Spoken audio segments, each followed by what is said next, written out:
Welcome to the Hot Girl School, the podcast where we redefine confidence and go way beyond the reflection you see in the mirror. We're your hosts, Lauren and Danielle, here to empower you to embrace your inner radiance because confidence is so much more than looks.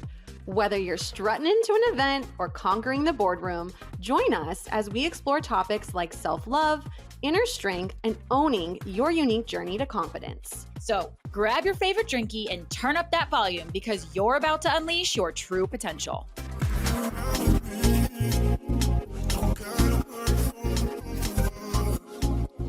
Welcome back to another episode of the Hot Girl School. Today we are talking about something super powerful, and it is the art of apologizing. And why you should and how to do it. We're going to let you in on how we each go about apologies. You know, there's going to be some tangibles in there. I don't know. We're kind of excited to talk about this one because it's important. It's a huge part of life, and it could be an easy ghost situation. And there's something about it to me that is so important to apologize. Yes. Now, let's break that down. Okay, let's do it. Because it doesn't necessarily mean that you have to apologize for something that you don't think you're in the wrong for. But as you said, you can apologize for making somebody feel a certain way, especially if it wasn't in your intention. You were saying about, apologizing when you're not necessarily in the wrong, right? And so for me, I learned to do this because of being a leader and running teams. And it even stems back like as far as elementary school, because I am taken the wrong way a lot. Like that's just something that has been a constant in my life. And so I'm hyper aware of it, but I'm also me. And there's some things you just can't change about yourself. Like I'm a big personality. I am not afraid to speak my mind, things like that. So sometimes, and tone even plays a big part. So sometimes you can be taken the wrong way. And what I learned is it is okay and so powerful to put yourself in the other person's shoes and go, gosh, I really can see how that hurt your feelings. And I am so sorry. It wasn't my intention. And that's so much better than saying, I'm sorry you feel that way. Oh, that's like the worst. Okay, what I want to hear a little bit more about is how are you received? How are you perceived? What is it that when you keep saying, because you've said it twice now, that you're interpreted a certain way right? Is that those words you use? What is it about your personality or how you communicate that makes you kind of put yourself in their shoes? Yeah. So apologizing comes from two directions, right? So I didn't become aware of that until I started getting feedback on it. Okay. Right. So the feedback that I've gotten and where I kind of learned this is that it's because I am a strong personality. I am a big personality. I take up space. I am not afraid to interject. I'm not afraid to speak my mind. And sometimes that can come off like abrasive. It can come off as demanding in a team setting. And although that's never my intention, I had to go, okay, that's how I'm being perceived. So how can I work on that, right? Or be aware of it. And just so sometimes now with new team members, I just tell them that. I say, hey, look, this is something I've learned along the way. This is things that can happen. I don't want you ever to be afraid to come tell me if I've hurt your feelings or I've made you feel like this. I am an open door. So we got to talk about it, because if I'm not aware that that's how I'm making you feel, I can't do anything about it. Right. And so I've learned to try and preface with new team members that, hey, this is some feedback I've learned along the way. And if you're ever feeling like that, it's okay. Let's talk about it. Don't sit on it. And then it festers and stews and becomes this like resentment thing. And that's true for not just professional relationships, for friendships, marriages, all of the above. Okay. So I have it like, I've learned from romantic relationships that if anybody says something mean just to like cut low, you can't take it back. Yep. And those are the things that, so I had a girlfriend in college who called me the clam, because if I had something to say, as you just experienced, I need to take time to think about it, to digest it. Am I overreacting? Was I too sensitive? What is it about this that irritated me? Where does it stem back to? Like, I probably reflect a little too much, but I also want to make sure that I'm coming at it from a place of, I guess, logic rather than emotion of like, why'd you say that to me? And I think the easiest situation to have that big reaction is probably a romantic relationship, because you're the most comfortable with them. And then I would say second, obviously it's like a parent, a sibling, a friend, family member, and then cousin. like somebody that you just have, that you're close with, and then the last is a business. And my dad always said, he's like, you need to treat everybody in your life like they are a client. And when he said that to me, it hit me like, oh yeah, like I shouldn't be Mm-hmm. so short with the people I love the most. I shouldn't be snappy with the people that I love the most. And so that thought of action prevents a need to apologize, because Sure. I'm now thinking about, okay, how am I presenting myself to you? And you're just calmer if you can take a moment to be like, okay, I would never say this, act like this, use this tone of voice with a client.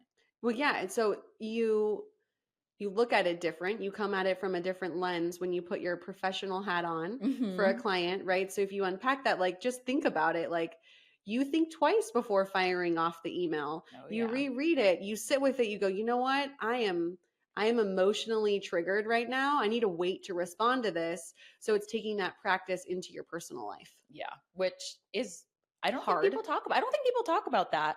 Like that you have to be a certain way professionally. Yeah. You want to keep the business, you want to keep your job, you want to be well liked. But as soon as people get home, they can be nasty. And Mm-hmm. I have witnessed it, unfortunately, from other people that either are nasty to me, or I've watched people who are in relationships and they're nasty. And when you take people out to show houses, you certainly see the inside of their relationship, of how they treat each other and their children. Mm-hmm. And it's horrifying how people treat each other, especially if you don't grow up in a household that's chaotic or where there's a lot of slander.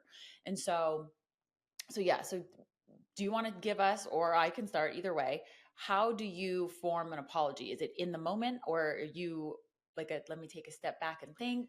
Yeah, it depends because if I recognize, so I'll give you an example because I think those are always helpful. So recently I was going to an event. It was very last minute. I invited some friends to come and we decided, the friends I invited were going to make shirts for the event. Okay. I'm like, wow, cool, thanks, right? And it was literally within 24 hours. So she shows up, we're going to go to this event, and my shirt is a V-neck. Ugh, I hate V-necks.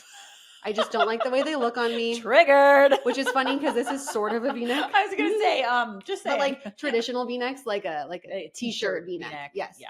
And my thoughts in my brain came out of my mouth, right? Which was like, oh, it's a V-neck. Probably was a little And then I was offensive. like, okay, thanks for the shirts. We put them on, we go to the event, and like I'm at the event and I start thinking, oh, like that could have been taken like this ungrateful brat, right? Mm-hmm. And so it was having the awareness to go, you know what? I should acknowledge that and apologize because I am grateful. I didn't mean for it to come off that way. And so I did that, and she was not offended at all. But had she been, now we've prevented an issue. But so that's an example of like a real time, when you've done something wrong and you should own it. Like you should go, even if it doesn't feel right and you wish you could take it back. You can't take back things that you say, as you mentioned. And so owning it. And another would be like with my husband, no marriage is perfect, right? I've definitely said things that I'm like, oh, I wish I wouldn't have said that. So I apologize in real time. Mm-hmm. But then there's ones where maybe you're not aware of it, or someone brings something to your attention that did hurt their feelings. Then you kind of have to acknowledge it in the moment, but then you can like sit with it and maybe add to it if needed. Right. So I really try and not be reactive and process stuff. But I think it just depends on the situation for whether you apologize in real time or you sit and prepare something. Yes, I think it depends what it is. How emotionally charged is it? Are you Mm-hmm. triggered? Are you already in a bad mood? Like, I feel like there are quite a few factors. So for me, because I have been burned by so many people from like oversharing, Sure. I really don't overshare. So I just use my voice memo on my phone. And while I'm getting ready or walking around the house, I'll just sit and say everything I need to say and like word vom into this. And sometimes they're 3 minutes and sometimes they're 12 minutes. And I will go back and I'll listen to it. And then I can start piecing together what it is. Like, okay, that's a little traumatic. Okay, that was definitely out of line.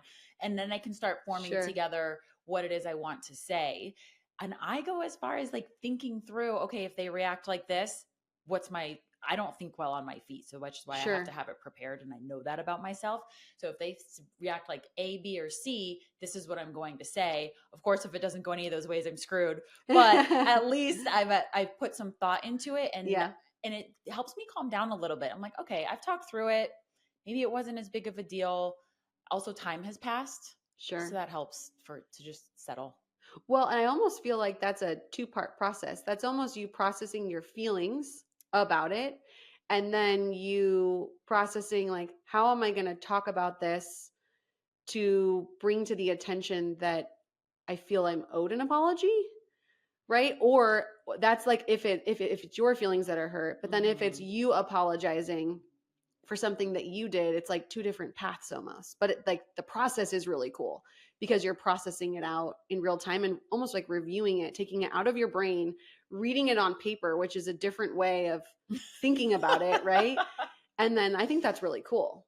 I like that. It's been helpful because when I used to be a huge journaler, like think about when something's really on your mind. Like you just want to keep talking about it, right? And sometimes when you're not overly evolved, talking about it is like what keeps you in it. And I think people get addicted to that. Yeah. So I would get tired of talking to people about it and I would feel that they were tired of talking about it. So I was like, okay, how can I continue talking about it? So I would just journal in, which now that everything's voice and much less is handwritten these days, that's helped a lot.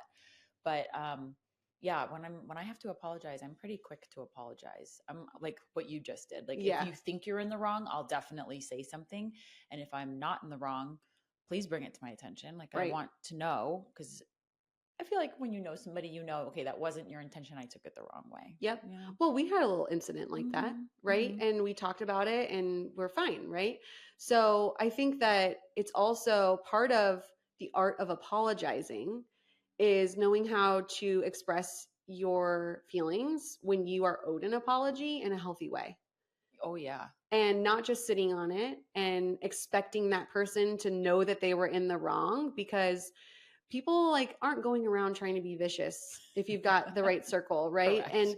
But we're human and things happen and tone matters and all of those things Word play choice. into absolutely. Yeah. So if somebody's hurt your feelings, they may be completely unaware of it, and unless you bring it to their attention so they can go, okay, I see how that hurt your feelings and I am so sorry, that was not my intention. Right. That is a sincere apology versus like, I'm sorry you feel that way. I just cannot with that apology. Like the worst is when you get that in a text message and you just want to be like, fuck off. It's like literally the most insincere thing you could say. Like it's owed a conversation. It's owed a conversation. And it's also like when you are that person, you also have to, when they give that to you, because you have to realize like that really maybe wasn't their intention. Oh, of course. Right. And so you have to accept that. You can't just you can't try and make them the bad guy. Correct. I think is what I'm trying to say. Because when you force an apology out of somebody, it does not land where you want it to land. Like that resolution in your body where you're like, okay, I'm going to feel better when they apologize. And then they apologize because you forced them and you're like, that didn't work. You're lying. Yeah. You didn't actually mean it, which actually stems into a whole different argument. That just takes it a whole nother direction. So yeah, apologizing is important. And I think maybe finding a system for how you apologize, and both of us sit and reflect and we try to do it in a manner that is respectable. We are respected when we say it. We're not trying to like go burn the house down. Right. It's just a conversation, and to do it in a calm manner, which is, I think, a huge part of it. So that comes down to communication, right? Yes, so practicing your communication and just do your best, put yourself in the person's shoes and try and find the lesson too, because sometimes when somebody comes to you saying, hey, this really hurt my feelings, you can learn something about yourself. Kind of like what I shared with like being a leader and running a team. Having that awareness can help you build better relationships, because then you can help teach people who you are instead of having them figure it out by the way that you move. You can say, hey, yeah, this is something that's been brought to my attention. I'm aware of it. It's part innate who I am. So if this ever happens, let me know. And it's cool when you hear somebody say that they know that they come across like that. Yes. Like I know I can come across as super blunt, very direct. I'm not a fluff person. So like, I don't need to say, how was your weekend before we get to business? I'd rather talk about business, and then I can relax and have a personal conversation. I've always been like that. So when I work with somebody new who like we're kind of becoming friendly, I'm like, I just want to let you know when I get on the phone with you, I have to talk about business first. Should we ask Lori if she's talking to me right now? I do that to you too. The other thing I was going to say that you just made me think of was when you have an apology or you have something confrontational to bring up with someone, maybe take the time to say, hey, there is something that you said or did that I would like to chat with you about. I just need to digest it further, because avoiding somebody does not feel good. It doesn't feel good to avoid somebody. And certainly when you're like, I don't know why this person is ignoring me. Yeah. And then you're like waiting for this response. Yeah, that's a really good tip. And also to add to that would be like the timing of when you discuss it. Yep. Right? Making sure nothing big is happening. Like we're being intentional about when are we bringing this up. Yes. Yes. There's always a lot to learn. Yeah. We're all learning. And the feedback you get from everybody else might be completely different from the feedback you're going to give it to. Totally. So, yeah. Shall we wrap? Yeah, we should wrap. Just start apologizing, people. That's also, our message. Actually, this is a hot girl thing. I'm sure you've learned this. I'm trying to think if I've caught you doing this. So when you like hit somebody's cart at the grocery store, instead of saying I'm sorry, you say excuse me.